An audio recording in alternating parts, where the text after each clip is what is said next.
Okay, in our group, we discussed about three main topics about Kanban, and the first one is how to get involved all the team in this methodology.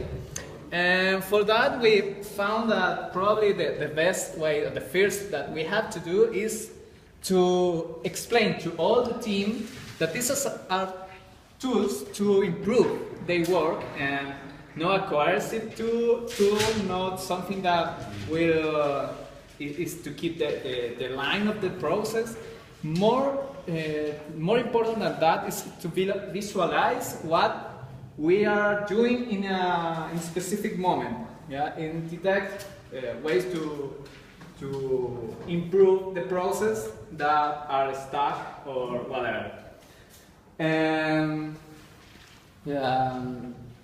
Just an example, they will, by using Kanban, they will be able to know if someone else in the team is working on the same thing already, and then they're doing 2 times the work needed, and they can get many things, positive things from Kanban, and that's the real challenge for the leader, to make them do those positive things. And the other thing that is very important, that they have to move or take their own responsibility about a specific task is that each one has their own responsibility over his task, and he is the only responsible to move it in the table, in the flow. Yeah. So that is a way to make that they are more involved in this movement. It's different. That's an example that we talked. It's different when people see that others are moving the car. They are not very involved in this action, so they feel that someone else is doing that task of moving this in the board. So this is about how to get involved the team. The second issue that we saw is about tricks to put information in the Kanban board. And this is very related with what happens with a task is more complex than we expect at the start of the task. So the first thing that the epiphany that arises is that each team has to have the possibility of adapt their boards to their own workflow or their own necessities in a specific moment.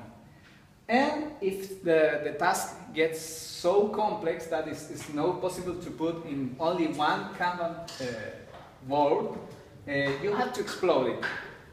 You have to have the possibility to explode in the same board or in another board, a zone board for a specific task that was more complicated than was expected at a specific when it was thinking or when it was reading. Yeah. It's good to put information on the card, but it's not good to overload it, because it's always good to keep it simple, right? That's another point that we missed in the first item, that it's good to start simple when you teach Kanban. And just 3 columns, and when the team starts to know it gets familiarized with the word, then you put another column, maybe for block cards, and grow from that. Yeah. And the third issue is about what happens with teams that are composed by several disciplines and several skills. And the first thing that we saw that is very important to use a common language between them, otherwise you will have several interpretations of what somebody put in the table, in the board.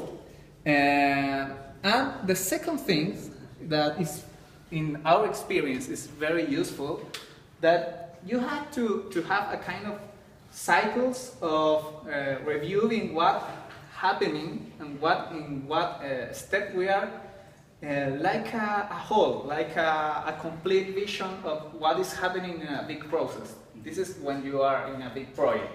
Because in the time, you will notice that many things that you was on the start, at the first and the third, now have changed in the time. Situations, new information, and you have to put them together and stop and see what is common between us about what we are growing in this process. That's very important. Yeah. Maybe think about it like realign the knowledge of the group.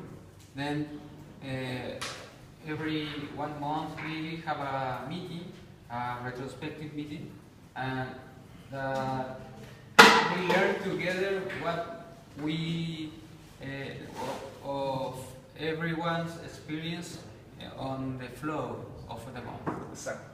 It's to see what is feeling what is feeling from the cards or from what we put in the bowl for each one. What is the meaning? Yeah. That's all. Maybe like the new startup that the value is learning is something like that.